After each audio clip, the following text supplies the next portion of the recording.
reveal uncertainty. This one is the opposite dynamic of how I used to think of confidence, right? We think of confident people as people who are just like, bum, you know, it's like Wonder Woman, right, is confident. We think of Superman is confident, who just knows everything. Really what it turns out to be, high performers are a lot, listen to this, high performers are a lot less Superman and a lot more Clark Kent. That's what it turned to be. In all of the research, with millions of data points, in all of my conversations, high performers were much more likely to reveal things like, I don't know, things like, I'm unsure, things like, how do you think this should go? Things like, could you kind of help me with this?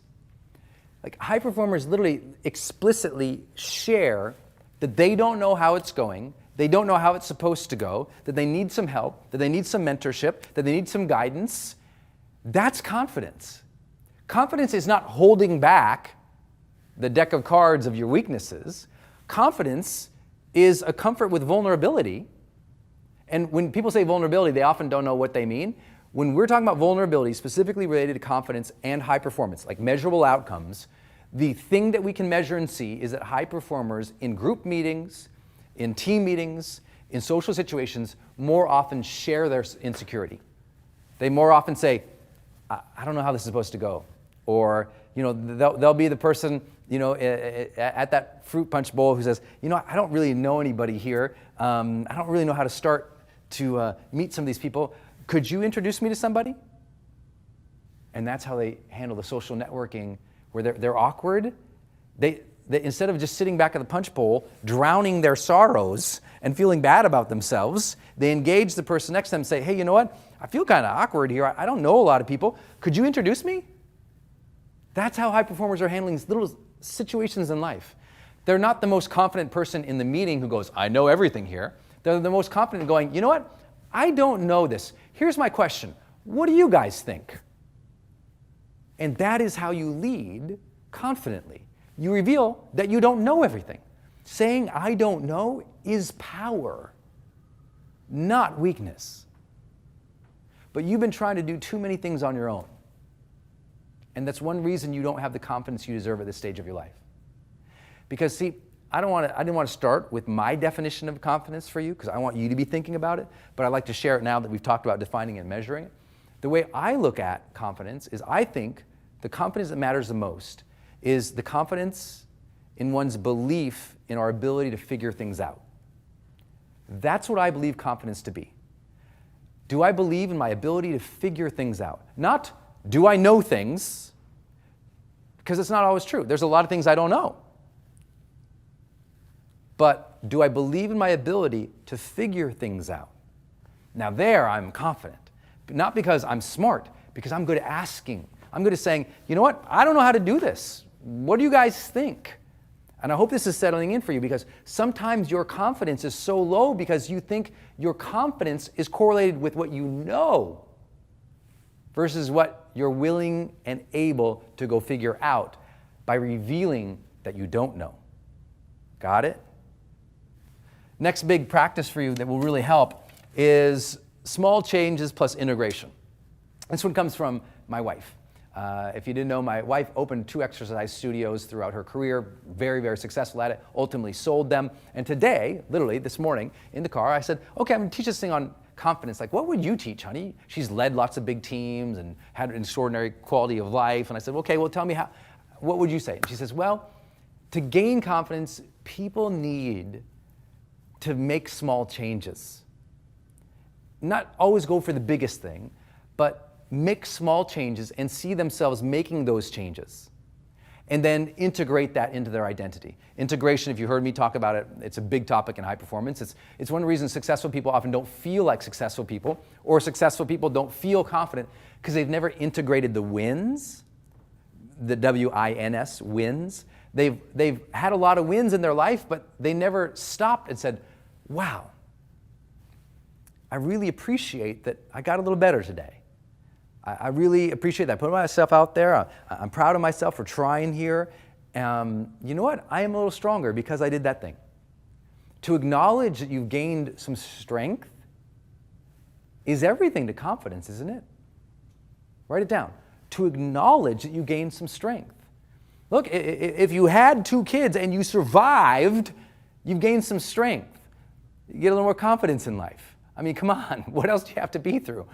If you've already made some money in your business, but it's always more, and you never stop to go, wow, I really came from nothing, I made some money here. And you never integrated the win in your identity stays the same level over here, even though you've actually accomplished a lot over here. And I see that all the time. It's why I see people who are the same level of confidence in their 20s and 30s, and now they're 50 and 60 leading other people, but they're completely racked with insecurity every night. They feel like crap. They don't know what they're doing. And I'm like, oh my gosh, you should have so much more confidence. You should feel good about yourself. Integrate some of these wins. So what small changes could you make in, let's say, the next 30 days that you could celebrate? Simple, small ones. Like if you just did little things, like maybe, you do 5 extra reps at the gym, or you stay for 10 extra minutes. Or at work, you decide you're going to share 1 new idea a week. You don't have to change the world. You don't have to innovate the world. You don't have to take us to Mars. You just say, okay, at work, I'm going to share 1 more idea every week at work, and I'm going to celebrate that every time I do it each week. By the end of the week, or by the end of the month, I've shared 4 brand new ideas. Those are small. That's small. You can do that. It's small. It's one thing. Little things. So think about your health. What small wins could you have in your health? Maybe next time you go to the grocery store, you just don't get the bag of chips. And that's a small win for the day because that prevents you from eating the whole bag of chips tonight or tomorrow. Nothing against chips, so don't attack me. But I think it's really important that you identify in your health, as a parent, in your career, what are some small changes you can make? It doesn't have to be a big global brand change. It might be 1 more little thing that you do. And then that 1 more little thing that's important for you to log it, recognize it, and integrate it so that you're getting stronger. If you don't acknowledge it, you can't get stronger. How are we going to set our emotional tone in this chaos? How are we going to find our strength, our center, and project goodness and compassion at a time when it is desperately needed? How are we going to hold the line in our businesses so that we don't overreact and going one direction when we ought to be in another? How do we manage all of this today is my joy to talk with you about. Number 1 is the decision that I will always be the one to remain centered amid the chaos. And I have worked on myself and I have taught myself that for pretty much 25 years. I've worked on that at a very steady pace. When everyone's freaking out, I take a bunch of deep breaths. I connect with my breath. I make sure that I'm keeping perspective. But ultimately that decision to I will be centered amid this means for me that I will choose the emotional tone and my attitude as I am dealing with uncertainty or chaos. I remember years ago, I was doing an event and a person in the back of the room had a seizure. And literally they fell out of their chair, and on the ground they started having a full physical reaction to the seizure as well, where they were shaking, and it was terrifying for the people around them. And I was kind of at the beginning of my career. And I saw it happen. It was almost in slow motion. And could you imagine, you're on your stage. I mean, put yourself there. You're in front of, hundreds or thousands of people. And all of a sudden somebody is, falling over and having a full seizure in front of the whole audience. The whole audience literally starts looking back. Oh my God, oh my God, oh my God. People are standing up. Oh my God, oh my God. Total panic sets in the room. And I remember standing up there, and I have this on video where at first, my first reaction is like this, kind of like shock, just like everybody else, like, whoa. And then I kind of look over and instantaneously in my mind, I go, Brendon, you have to be in charge here. I didn't want to be in charge. I had to be in charge. And my mind immediately said 2 choices here. Join the panic, or stay stable and strong and present and connected with what's really happening. And so that decision, I'm going to stay centered amid this, made me immediately also decide I need to center the audience. So I asked the entire audience, I just announced, I said, everyone sit down. And everyone just kind of looks, I said, sit down. And everybody, they sit down. And I said, please sit down because your panic and your chaos right now is not serving the energy of this person who needs healing. Sit down, be quiet. Everyone, please close your eyes so my team can address this situation. Please close your eyes and let's put some positive energy and prayer in the room for this person who needs our attention right now. They don't need negativity and fear in the room. Let's put some love and prayer. Let's send some energy. So please close your eyes, take a few deep breaths, and remember, you can choose to contribute good energy to the situation. And so I had everyone close and their eyes, take a few deep breaths, and meditate or send prayer back to this person as my team was clearing that row and getting to this person so that when the paramedics would arrive, that person could be removed.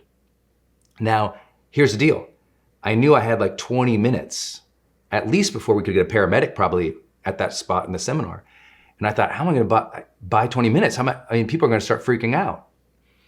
And I realized, no, if I set the emotional tenor in this room on purpose, and if I ask of others to find the best within themselves, if I ask of others to take a breath, if I ask of others to be responsible for the energy they are projecting into this space, if I ask of that, and if I demonstrate that, we'll make it through this moment.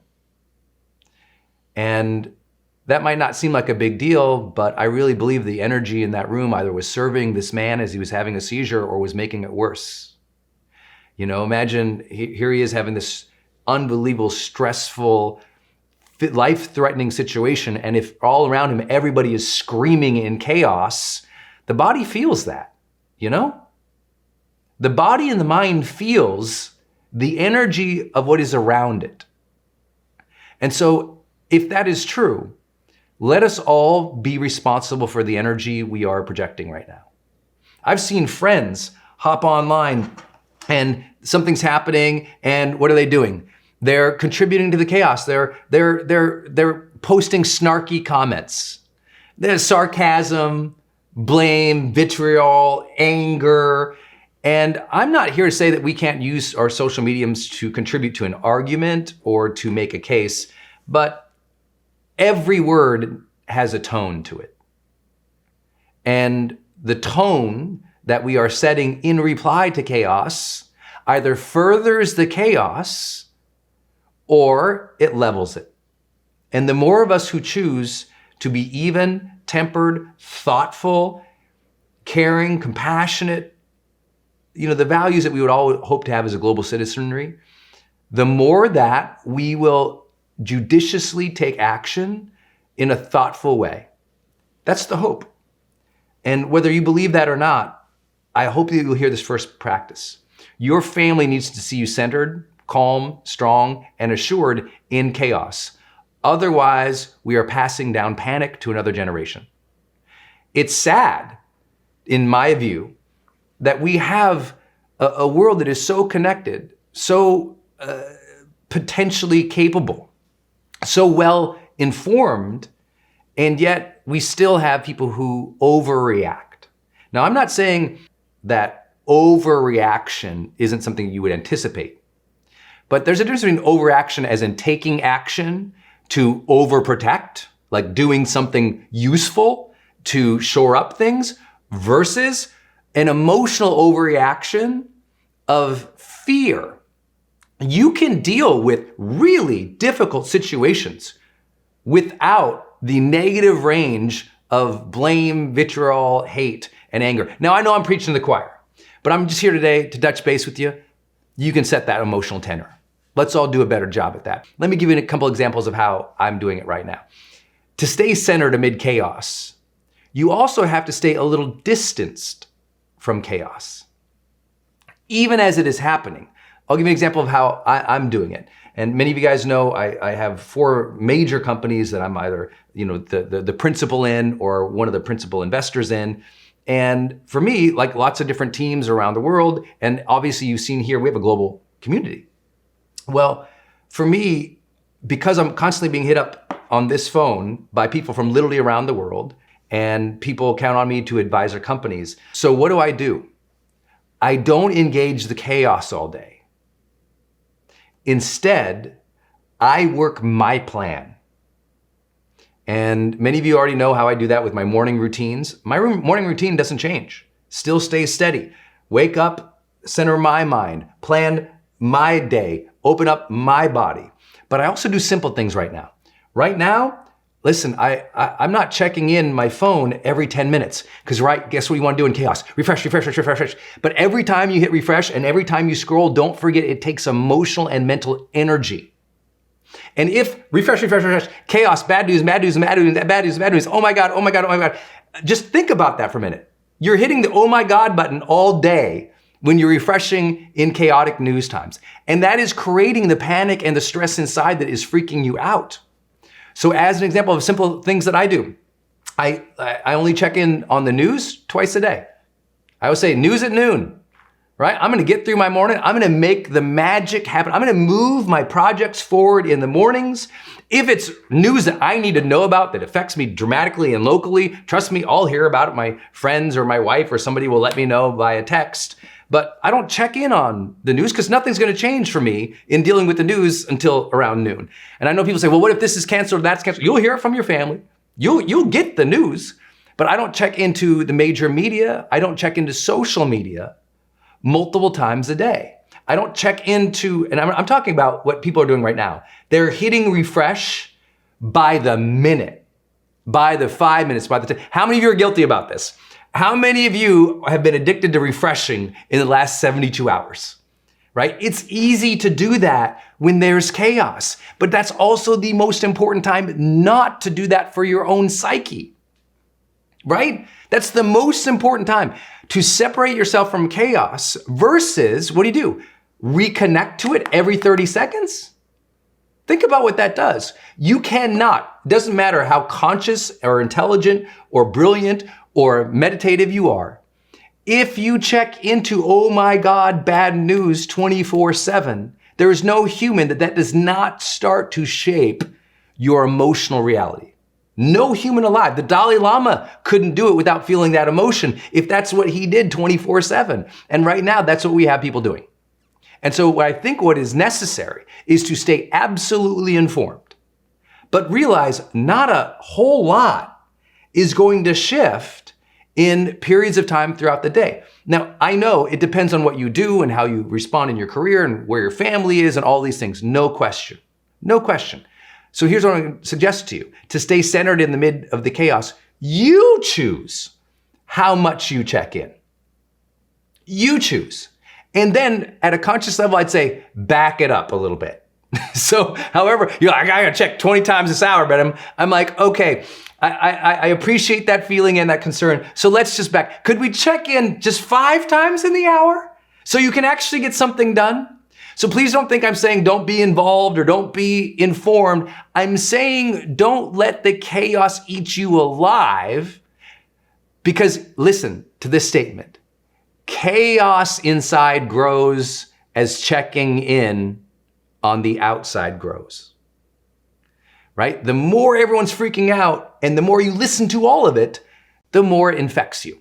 Because there is also another contagion going on right now. And if you've studied neuroscience with me for a while, or you've been with me in this community for a while, you know how much we talk about emotional contagion. Energy spreads. It's like, listen, we can act without losing our center. We can act without spreading fear. We can act without the anxiety. Like the stuff that I have to take on a daily basis, if you saw it, you'd be like, oh my gosh. But I choose not to address it with anxiety. I choose to be in center of my emotional reality, the chooser, the captain of the ship. And I just want you to be that observer of how you've been dealing with this and choose to stay centered amid the chaos. I do things like keep your morning routine. It is so important right now. That is stability in an unstable world. Don't overly engage what is happening. Don't contribute to the negative energy in any way, even if you want to. Trust me, when I do check in, I want to say, you idiots, oh my gosh, what's happening over here? Don't be that person. It's not going to help your spirit or your soul, I promise you. Be the person who's centered amid the chaos. Resilience. If we've ever needed this conversation, it's probably right about now. People have really struggled to move through the dramatic changes we've all been experiencing, not just in the last year, but if you look at just the craziness of the last 5 years or the last 10 years, we've had technical disruptions, economic disruptions, pandemics, we've had, major political shifts around the world. Change is always accelerating. It's compounding each and every single year as the human body is being more connected to one another. It's an incredible challenge at the macro level to deal with all the changes that we face when sometimes it's scary, uncertain, discouraging, frustrating, when you witness hate, when you witness things that just don't vibe with your personal values or your socioeconomic beliefs or even your faith beliefs. All of that can really knock a person down. And resilience is that promise of the human spirit. The promise of the human spirit that it can rise through the most difficult times in life and recapture its sense of aliveness and connection and meaning and move forward with great faith and optimism. We know these things as we hear about resilience all the time. So today I'm hoping that I can provide a unique perspective on it from my vantage point. I think that a lot of resilience and our ability to do that is stymied or hampered or slowed down by the fact that we get hurt. We experience emotional pain, trauma, sadness, difficulty. And when we're in those days and nights where we feel that it's darkest, it's really hard to get up and go again. And it's not that most people lack mental strength or mental tenacity, which has become very popular in the last couple of years of like, oh, well, they're not mentally strong or resilient. It's like, oh, well, let's not forget the difficulties that people face in life. Because a big part of resilience is empathy. A big part of resilience is allowing ourselves to feel that. Allowing ourselves to feel those challenging days and those dark nights and those frustrating moments. Allowing ourselves to be like, oh yeah, it's all right if I'm not perfect. I'm struggling right now. Resilience always begins with acknowledgement of the difficulty, acknowledgement of the challenge, acknowledgement of the struggle of life, and acknowledgement of the inevitable hardships. Because picking yourself back up or remaining strong and optimistic through difficult times, that's super hard if we don't first and foremost allow ourselves to sense it, feel it, recognize it. And the issue is when people do sense and feel and recognize it, unconsciously or unconsciously, they often make a mistake. To become resilient, we have to remember, and you're going to write this down, we have to remember that hurt and pain are indicator lights, not the wheel. And let me draw out this metaphor for everybody today, and I'll go deeper on it because I've introduced this on social media in the past, and people are always like, whoa, that's a huge concept. And this idea is that when we're young or we're lacking awareness, or we haven't done our personal development and we're just going through the motions of life, a lot of our unconscious behavior becomes steering ourselves and driving ourselves through or away from pain and hurt. We got hurt when we were teenagers, so we shut down. We felt pain of trauma, so we started doing everything to avoid that versus everything to live life. And so what I use this metaphor as hurt and pain are indicator lights, not the wheel. And that means imagine you're driving your car. And as you're driving your car, you notice that some of the indicators aren't where you thought they would be. You don't drive the car forever based on one of those lights. You ever have a light go out in your car? Like I had in my car, and I had this indicator light that the parking brake was on, but it wasn't. The light always said the parking brake is on. I mean, I had a 1988 Nissan Sentra, it had like 3 different colors on it because I had wrecked it before. There's Bondo colors on it. It was like orange and red. And this light was always on. Well, I didn't stop because that light was on. I knew that light was important, but I could verify whether or not that thing had to stop my forward momentum or change my destination. And what most people do is when they got hurt or they feel pain, they start gripping the wheel of life and steering only to avoid pain. It's kind of like if you're driving down a road and you steer only to avoid the potholes, you will definitely run off that road. There will be a greater accident, because what's more important in driving is that you have a vision of where you're going, and that the wheel, you, the person at the wheel, you are directing this vehicle of life where you want it to go, not just where you are afraid it might go, and not just away from pain, but rather towards your ultimate vision. And sometimes we lack resilience in life. We are not even conscious of it, because all we're actually doing is never recovering from those indicator lights, and we're driving by the indicator lights. Another example I gave this morning, I think on social media, was about, imagine you're a pilot of a plane and you're flying that plane to New York. And you know what? The indicator lights, they show problems. Well, you work to solve the problem of the indicator light, but just because it's windy or you're getting a lot of turbulence, it doesn't mean that when you're going to New York and you get this turbulence, you go, oh my gosh, this is just terrible. I better go where the turbulence isn't, and you end up in Philadelphia. No, you're going to New York.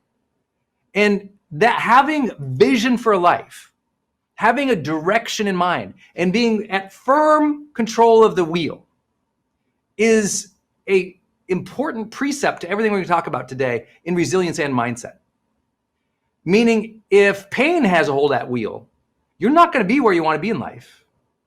Consciousness, intention, awareness, mindfulness, spirit, soul, future, purpose, mission, whatever you call it, that's got to be at the wheel. When you got hurt and you were 15, that didn't need to dictate your next decade. You didn't need to drive your next decade of your life because of the hurt. You got divorced at 40. You don't need to be at 50 having just been reacting to that indicator light for a whole decade. What you got to go is, oh, okay, this thing happened. It hurt. I had to check in on myself. I had to make sure that I was okay. I had to take care of that problem or take care of myself, but that's not going to direct my map. That's not going to direct where I go. That's not going to make me steal. It's not going to steal my ability to steer my life. And a realization of resilience comes when often we realize, wow, I did pick myself up, but I went in the wrong direction. See, a lot of people actually have tremendous resilience and they never get credit for it. But it was the choices they made next that showed they didn't have ultimate resilience. Because you know what we learn in high performance habits? And I know you all know this. That first habit of highest performing people in the world, which remember, they were also the highest in well-being and positive relationships, was clarity. They had clarity about who they were, where they wanted to go. They had clarity about who they were and where they wanted to go. Think about that for a minute. They had clarity about who they were and where they wanted to go. It's a pretty powerful idea, right? That if I get hurt, or I feel pain, or I feel sadness, and I shut myself down, but I'm able to pick up and go through the week still, yeah, I picked myself up. But if I didn't ask, wait, okay, that wasn't what I expected. That did hurt. But what's it about now? Where do I want to go now? What is my vision? Without that, I'm here to tell you it's extremely hard to be truly resilient. There's a difference between picking yourself up and getting back at the day and being resilient enough to course correct for what's true to you, to where you want to go. So to be resilient, we have to know in the future, you know what, next time I get discouraged, someone judges me, I get hurt, I'm sad. Next time I experience that, you know what I'm going to do? I'm going to remember that's an indicator light to check in with myself. That's an indicator light to check in, see what's meaningful, see what matters to me, and where I'm going to go now. What's the next right action of integrity for me now? What does my future hold for me now? Not to now grip the wheel and stay or live in the pain or the hurt or direct ourselves only from the pain and the hurt. Because what resilience is the ability no longer to direct ourselves from the discouragement, the hurt, or the pain. Now, I know this is kind of like an advanced idea in personal development here, and some people will always say, well, yeah, easy for you to say you didn't have this person break your heart, or you didn't have that happen at your job, or you didn't have this happen, in your business. I'm like, well, I probably did, or work with somebody who did. And if I didn't, the good news is 7 billion people on the planet, somebody did. If you keep thinking your hurt and pain is only yours, it only happens to you, then you feel even more isolated and less likely to enter the world again faithfully and confidently. And so don't be one of those people who are like, you don't understand my hurt and pain, because that's a slippery slope into isolationism. That's a slippery slope into withdrawing from the world. It's a slippery slope of closing off your heart when you think other people can't understand. Maybe the immediate people around you who hurt you, they don't understand. But the world at large, they get it. They've been through it. They saw their parent go through it. They saw somebody experience it. And when we can recognize the common human story that's always struggle or progress, we can go, oh, other people struggle too, but they can progress too. And so can you.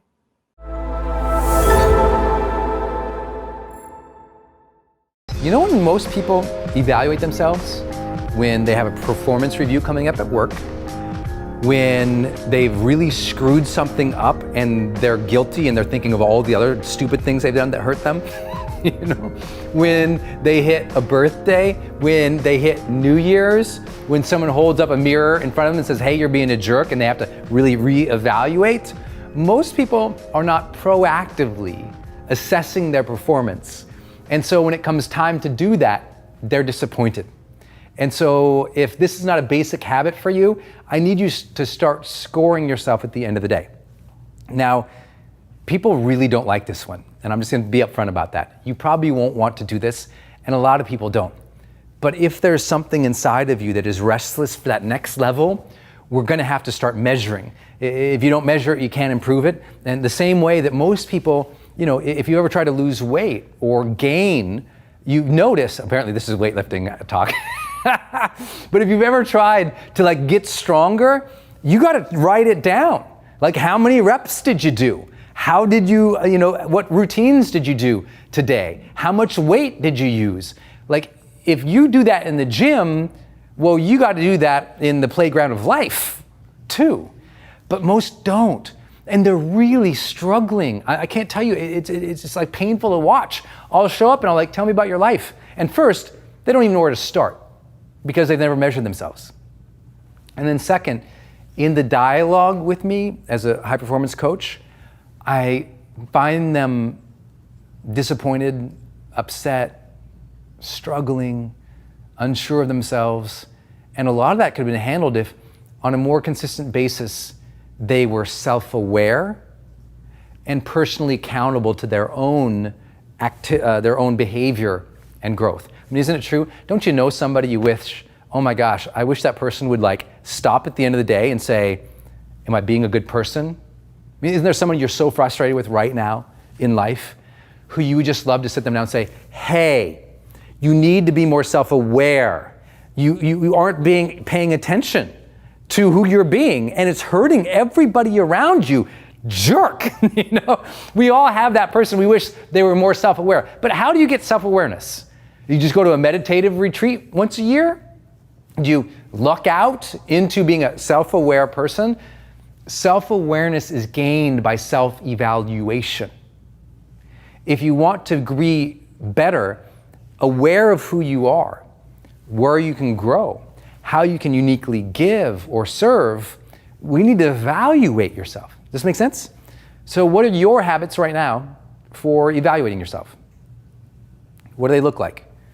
How are you measuring yourself and your progress in life? What are those?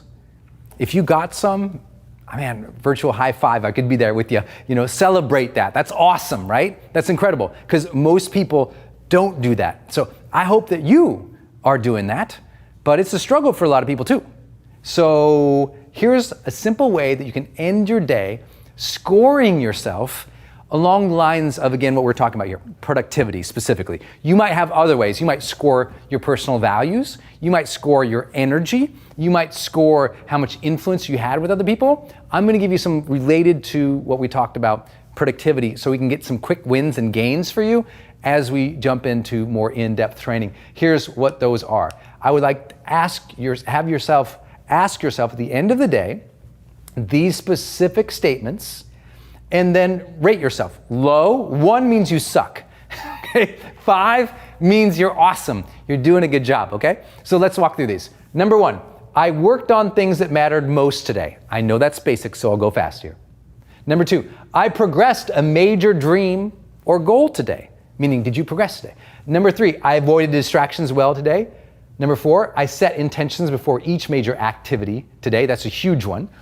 Number 5, I fully engaged and enjoyed my efforts today, because high performers strive satisfied. They're engaged, and in that engagement they find joy, and they find fulfillment, satisfaction, confidence. It's by engaging. So how did you do today? Did you enjoy your efforts or not? Now remember, low, 1, 1, 1, 1, high, 5, 5, 5. Where are you here? So every day I sit myself down and I started scoring myself. This is probably about 7 years ago. And remember, 7 years ago, I was still then a certified high performance coach. 7 years ago, I was like, my career was just taking off. And what we want to believe is that people just kind of bumble into progress. People bumble into momentum. I'm telling you, high performers are more strategic and they're more self-evaluative. Now, many of them, this was a unconscious competence for them. They really didn't know that their self-talk was so oriented towards self-evaluation until I did some coaching and interviewing with them to discern that. But it turns out high performers, they're measuring stuff. Now, I just want to make it easier for you. So here's a simple tool. Just write those things down, then score yourself. Now, when you score yourself, at the end of the day, add your score up. So let's say your 3s all the way down. That'd be 3, 6, 9, 12, 15. Montana kid doing math. And it was right. Okay, 1, 2, 3, 4, 5. So let's say you're 15. So you add your score up, that'd be 15. Then multiply it by 4. 15 times 4 is 60. That will give you a score of 100%. Okay? Whatever your score is, keep seeking clarity each day, and you'll get better and better and better. Try to improve this each day. Look, there's going to be days you're a 2, other days you're a 5, but the goal is to ask yourself this. Like, I want you to do something, and if this sounds too basic, here's what I want you to do, and add to your routine that maybe you already have. Maybe you end your day with journaling. Congratulations, not enough. Okay? Instead, what I want you to do is create your own scoring mechanism for the end of the day, whether it's taking a page out of my playbook here, or you're scoring yourself, right? If I ask you, how'd you do today? And you go, good. That's one level of self-evaluation. But if I say, how did you do today? And I give you a specific context. How did you do today in keeping to your own agenda? That you might say, good, or pretty well. But if I say, how did you do today in keeping to your own agenda on a scale of 1 to 10? 1, you sucked and got pulled into everybody else's agenda. You got totally distracted. You didn't get anything done you wanted to. 10, you were superbly excellent today. You stayed on point. It's different quality, isn't it? When you got to rate yourself and you're like, I was a 6. And then my next question to you goes, well, why were you a 6 versus say a 10? Then you can go, oh, well, because I made these decisions, or I allowed that, or this person did this. Okay, great, okay. Well, what would it take to go from a 6 to a 10? Well, I would have had to have done this, or next time I would do this, right? As soon as you score yourself, you have an anchor or a benchmark from which to move yourself and a different level of self-evaluation. So what could you, I know I'm talking along about this, there's one reason. I'm trying to get you in your own unconscious mind right now to be generating a lot of ways you could score yourself. Because for me, there's 50 different things I score myself on at the end of the day. 50. Now, here's the thing. I don't let my low numbers bum me out. Because the truth is, you know what? Measuring myself across 50 things every day, it's not like I'm a robot. I'm like, it's not like I'm perfect in every one of those areas. But here's what happens. Let me tell you this. This is a huge insight, so please write this down. If you're not scoring yourself consistently, that's why you feel so out of balance. If you're not scoring yourself consistently, that's why you feel yourself so out of balance. It's why, one day you realize you've been working so hard, but you neglected the kids. Why? Did you neglect the kids because you're a bad person or a bad parent? No, it's because you didn't have the quality of your experience with them on a radar, on a dashboard, on a sheet at the end of each day or maybe each week. And so what happens is, life takes hold of us. We get caught in the stream of life and we're just kind of getting carried along. And then one day we wake up and we realize, wait, I've gone down 7 different, river channels that I didn't anticipate, right? And so the only way to keep us there is to evaluate. And I think if you can do that, things significantly shift. So I hope that you'll figure out what is your end of day scoring. I'm sure while I've been talking, you've been thinking of other things. You could score your energy. You could score how you treated your wife or your kids or your team. You could score how much you stayed focused. You could score how well you actually made sales or how well you dealt with clients or how well you built your business. I don't know what it is for you. But if you don't know what it is for you, and if you aren't scoring, I know the next level is right there for you. It's right there. So put this in play.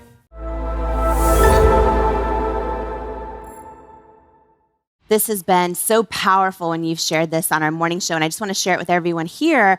A lot of people are showing up here going, okay, like it's been a hard 14 months and struggling with self-doubt, struggling all the things. And some people have goals that they're trying to figure out with their career and all the other stuff. Yeah. But then there's also a thing called feelings goals. Yes. Feelings goals, right? So many of you guys, this is going to be new for a lot of people. This is newer for me in my own life, frankly, right? Because, all my years of working as a Denny's waitress, trying to all the jobs and then all the years of rejection with my business, when I finally got, when we were finally getting momentum, I didn't feel the day. I just drove as hard as I could. And one of the things Brendon has shared so much about, and I would love for you to share with everyone live right now, is you can have goals in your fitness journey and in your career and all these things, but what about goals for your feelings, for how you feel and how you feel the day? Can you share? Yes. This is so powerful. I remember the first time I said this to her, feel the day, and she's like, oh, right. And we had this huge, great talk about it, because what happens is sometimes you're taking care of the kids, you're going through your life, you're doing the projects, you have the to-do lists, and you're just going, and you finish the day, you didn't even feel the day. There's no reverence for life, there's no love, there's no heart, there's no spirit, no flow, no connection, no creative pop. And it's not because it wasn't there, it was just, you just like blew through the day. You bullied the hours, I call it. And there was no moment of a pit stop to give prayer or meditation or gratitude or a second to go, like, how am I feeling? And, am I experiencing the energy that I want to experience in life? And that's, again, we generate that, but feeling the day. I found the most successful people in the world, I remember we drew this out. I went to Jamie's house almost 2 years ago, I think now. Yeah. And we were talking about successful people, and there's drawing this little triangle, and what everybody wants after they've gotten everything. After you hit your goals, you made the money you feel like your family needs, what you want is you want to feel the day more. You want greater depth.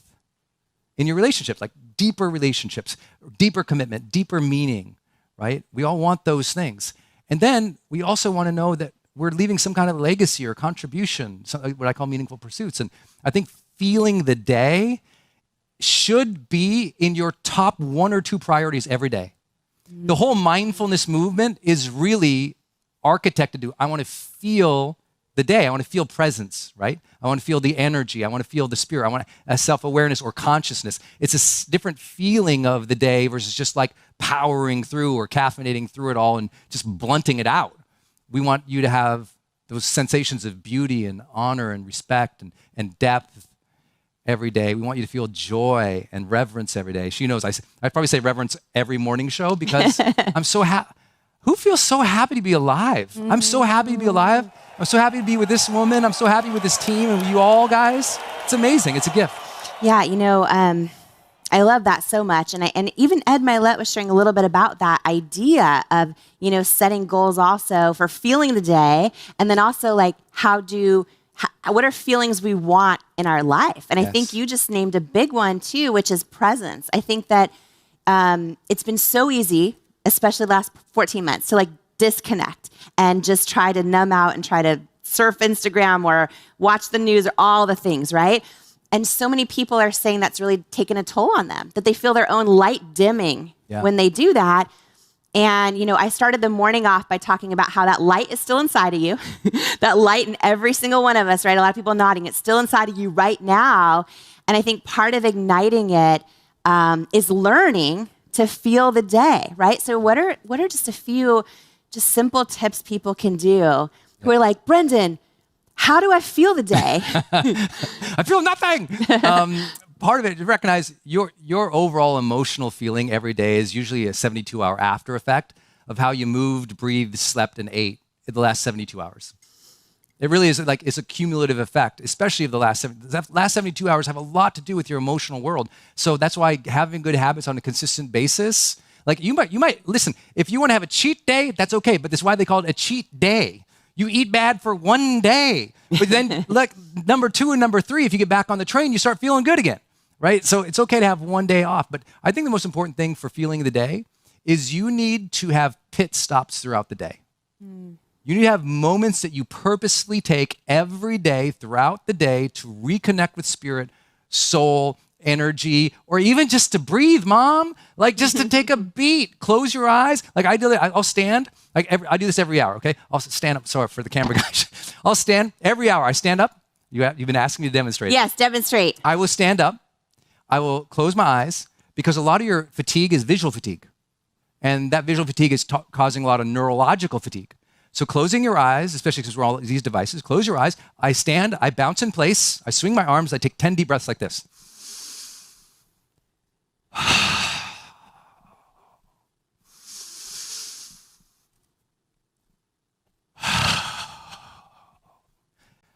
10 deep breaths like that every hour. And it re-energizes my body and my brain, and it's a little pit stop. And now my mental focus is back. When I open my eyes, I go, what's my intention for this next hour? And that little pit stop makes me go longer, just like a race car. It can go around the whole race, but it doesn't. It takes the pit stops to tune it up so it can go longer and faster and win the race.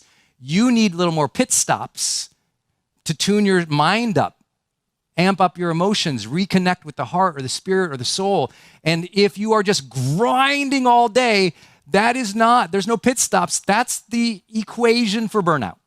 Yeah, well, so many people feeling burnt out, right? People that aren't leaving their home but because of the pandemic, but just so burnt out and so overwhelmed. And one thing you shared that I want to make sure everyone caught is the idea of visual fatigue, because that was a huge aha moment that I had with you on the morning show just in the past few weeks. I thought, you guys, we implemented this at It Cosmetics. We grew to over 1,000 employees, and we would start ending meetings like 5 minutes before the hour, instead of just back-to-back-to-back meetings, right? Because the idea that you can get up and just walk around and move your body.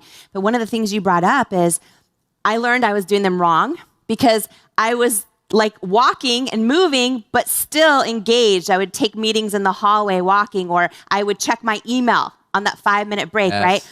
And can you just quickly share the idea that when you do take a pit stop, when you do take that 5 minutes, right? And this is hard for a lot of people, but the idea is when you take that 5 minutes, the other 55, right? Or you take the 10 minutes, the other 50 are so much more alive. Yes. They're so much more alive. So people that say, oh, I can't afford to do that. No. You're so much more alive in those other 50.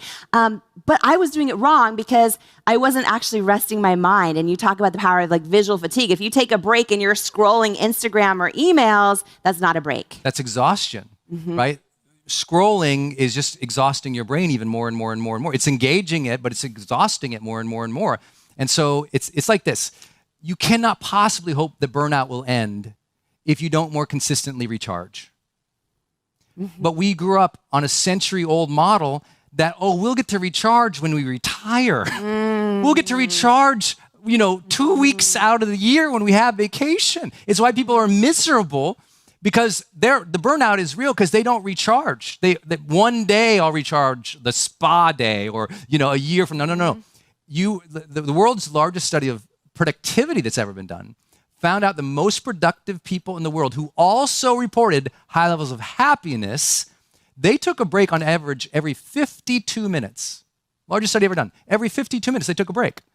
Did they need the break? No, they're recharging. If you're crashing at 2 and 3 o'clock in the afternoon every day, it's time to take a hint. You need to recharge at like 10:30, 11:30, or 1:30 to prevent the crash that happens 2 or 3. The crashes happen because the recharges are not happening. And so the burnout will always be there. And I always say, make sure you don't blame the burnout on anybody. Please don't blame your burnout on your kids. That's not fair to them. Don't blame your burnout on the team. Blame the burnout on either ambition that is unmet with planning or just not taking care of and prioritizing your self-care or your well-being. Take care of you so you have the energy to serve at your highest levels. I think that is something we can all align with.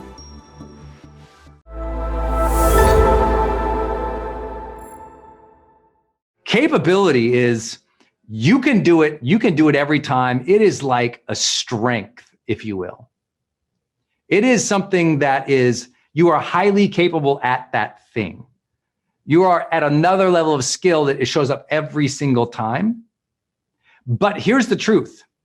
Capability is as much as a mindset as a competence. Let me give you an example.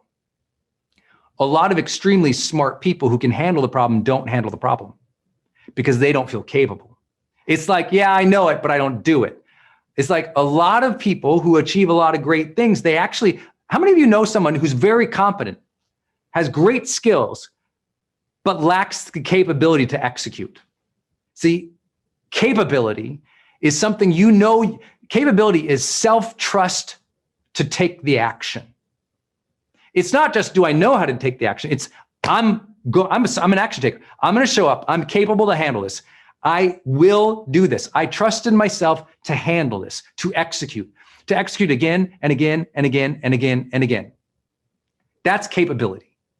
And I really want you to develop that in your heart and in your soul by checking off the simplest of things each day. If you have a list of 3 to-do lists, if you wrote down your 3 top priorities for the day, do those first. Before you do your social media, before you reply to everyone's DMs, inbox, voice message, text. It's like, listen, I have so many people who they spend all day just checking their email to reply to everybody else. Now that's fine if that's your job. If that's customer service, do that. That's your job. But if you're an entrepreneur, as an example, or you have a whole list of other priorities and you're just checking into other people's agendas all day to meet all their obligations, and you keep missing your key priorities day after day after day after day, your brain doesn't feel like you're capable anymore. Even though you might be smart, you're competent, but your brain doesn't believe you're capable. You know what I mean? It's so important to understand this. I know if you're a parent, you understand this difference. Lots of kids can learn things and have skills and abilities. But if they don't put them and apply them, they don't sense that feeling of capability. And now your smart child Your child full of strength, talent, and ability doesn't run on the field, doesn't take the action, doesn't finish the test, doesn't go for it. They don't feel capable. Why don't they feel capable? They don't have a pattern of action taking. You've got to develop the pattern of taking the action, the pattern of taking the action. Better yet, the pattern of taking the action to complete the key priorities.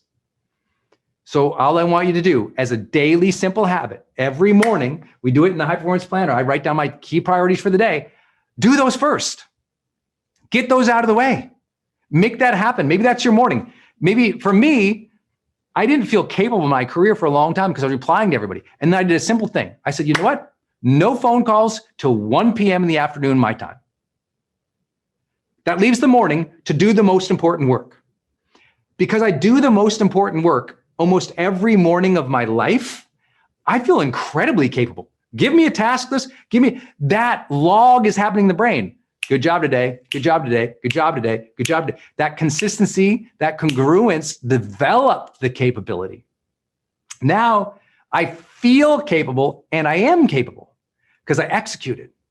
Because I executed so many times, I developed a skill. Y'all follow? This is so important. Okay, this is so important, this capability piece.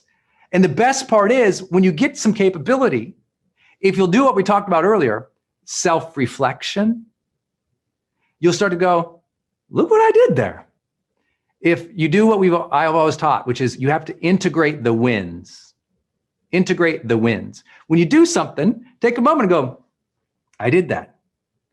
You know, yesterday, here's how simple this is. Yesterday, after months of thinking, strategizing, and planning, I created this presentation and I sent the email. And it took me about 2 hours to pull this off. But I decided, you know what? This has been on my big dream list for a while. I'm going to make this pitch. It's a pitch. And so I said, okay, I'm going to get it done. And I finally sent it. And I'll tell you what, I walked out in the other room. Denise's like, what's up with you? I was just feeling so good. I said, I'm going to have a nice glass of wine with dinner tonight to celebrate. I did this. It was sending an email. But I was, some of you are like, I'll have a glass of wine every time I send an email. Yes, sure. Thank you. But here's the thing. You got to celebrate the days that you are capable. When you do something good, go, good job. Pat yourself on the back a little bit. You have to integrate the win into your identity. If you took all of your strengths and all of your good days and all the wonderful things you have done in your life, and you really sat with them for a minute, you let them come in, you let them mentally stack where you just thought of that time you finished that big project, you launched that thing, you got the negotiation, you won the award, you handled that tough situation at the park with the kids well, you didn't get brought into their drama, you just took some time for yourself, and you let that integrate into the identity of who you were, you would feel an internal goodness. And see, when you integrate the good of what you're doing in life, you feel good. And I don't mean that like with hyperbole. I mean, you sense goodness again. When I sense that I'm good, because one, in my opinion, I'm lucky to be here. My clarity says, if you are alive, have reverence for life. You're a child of God. What a gift. You are so lucky. You're blessed to be here. So for me, I feel capable as a person. I feel I've been given gifts and strengths. Yeah, I had to develop a lot of them, just like you did. But because I trust that I was given those gifts or those strengths or this life, I feel capable. I feel like, you ever heard that thing? You can do all things through Christ who strengthens you. You ever heard about that? It's like, oh, yeah, I'm capable because I got someone watching over me. My dad's up there. My creator's up there. Grandma's up there. I feel good. I feel good. I feel capable because, you know what? I've done some good things. Okay. You let that come in. You let that goodness come in. Some of you haven't let your goodness shine for a while. Your vibrancy, your joy.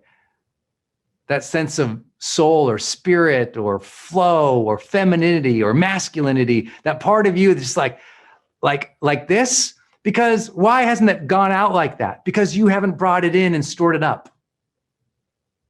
See, all you've done is deplete yourself for other people without those moments of self-reflection about the goodness that you're doing for other people, about the goodness you're doing in the world, about the virtues and the values you stand for. You haven't let that stuff come in and form into the cement of the foundation of your character. And so you wonder why it doesn't emanate. Why doesn't the goodness come out? Because you haven't sat with the goodness that's already within. Why doesn't the goodness spread out? Because you haven't sat with the goodness that's already there. If you knew half of how good of a human you are, the choices that you've made to be on something like this, to raise your hand for personal development, to want to learn from other people, I celebrate that I raise my hand to learn. When I go to a seminar or I buy a course, I pat myself, I'm like, good job, you're learning, kid, you're not done yet. And I feel good about myself as a learner. I think learners tend to be more confident than people who think they know everything, because people who think they know everything are terrified that their worldview might break. Learners, I'll adapt, I'll figure it out, right? That adaptation mentality, that learning mentality gives me confidence. I believe in my ability to figure things out. This can be your day for personal growth. This can be that day you committed to and you remember and you go, that was the day I got myself a community. I got better coaches. I committed to making my life the absolute best that I could. This is that day. Make today your growth day. Click the button on this page and sign up right now.